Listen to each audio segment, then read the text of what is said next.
Bonjour, donc voici quelques indications par rapport à votre recherche de documents que j'aimerais qu'on fasse quand vous allez être en classe entière. Donc quand vous serez en groupe, on fera des missions, mais ça on verra ensemble. Et quand vous allez être en classe entière, vous vous répartirez par groupe et vous étudierez un thème de l'année que nous allons avoir à faire. Donc les thèmes, vous les avez tous sur le mur collaboratif, c'est-à-dire que vous avez toutes les synthèses de cours, on en a à peu près une quinzaine à faire sur toute l'année.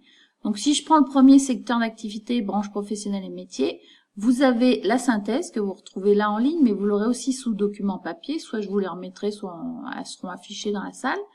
Et donc ensuite, par rapport à ça, donc j'aimerais que vous preniez les éléments essentiels de cette synthèse et que vous me fassiez une recherche. Alors j'aimerais qu'on utilise un moteur de recherche qui s'appelle Quant. Ça change un peu de Google en fait. C'est un moteur de recherche européen. C'est surtout que ça n'a pas, par rapport à Google, eh bien ça ne conserve pas votre historique de recherche et donc ça ne dépose pas de cookies. Donc si par exemple là je tape métier de 2050, parce qu'on peut imaginer que ça peut être intéressant de voir quels seront les métiers qui vont recruter. Donc vous avez plusieurs choses qui apparaissent et donc vous avez possibilité de chercher sur le web, de chercher les actualités dans les réseaux sociaux, voilà.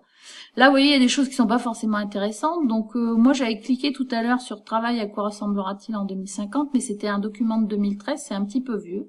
Donc on va cliquer sur celui-là. Une consigne qui vaut pour toute l'année, c'est que il faut être patient, parce que vous voyez, ça met un petit peu de temps à charger. Donc en fait, vous allez me chercher 2 à 3 articles.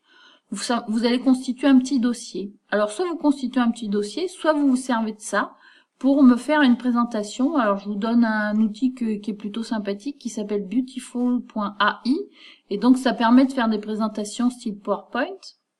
Voilà, donc je me répète un peu, vous voyez, ça met un petit peu. Donc si je fais Create New Presentation, vous allez avoir des modèles, vous allez pouvoir choisir les couleurs que vous souhaitez.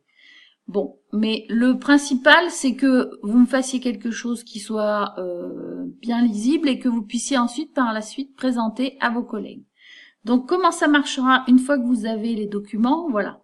Je vous prends un exemple donc d'un document qui était tombé au bac, puisque au bac en terminale vous aurez une épreuve écrite et donc le document se présentait de la manière suivante et ensuite il faut me donner le titre du document, la nature, la source, la date et me trouver les idées fortes du document. Donc c'est ça que vous allez présenter surtout en cours. Alors on le fera soit en classe entière, soit on verra. Ce sera un peu vous les professeurs en fait. Donc voilà. J'attends de vous de belles présentations. S'il y a des questions ou même en termes de problèmes de vocabulaire, et ben on fera un petit pareil, on mettra le vocabulaire qu'on connaît pas et on ira le rechercher. Voilà, je vous souhaite bon courage à tous et j'espère que tout ça donnera lieu à de beaux travaux.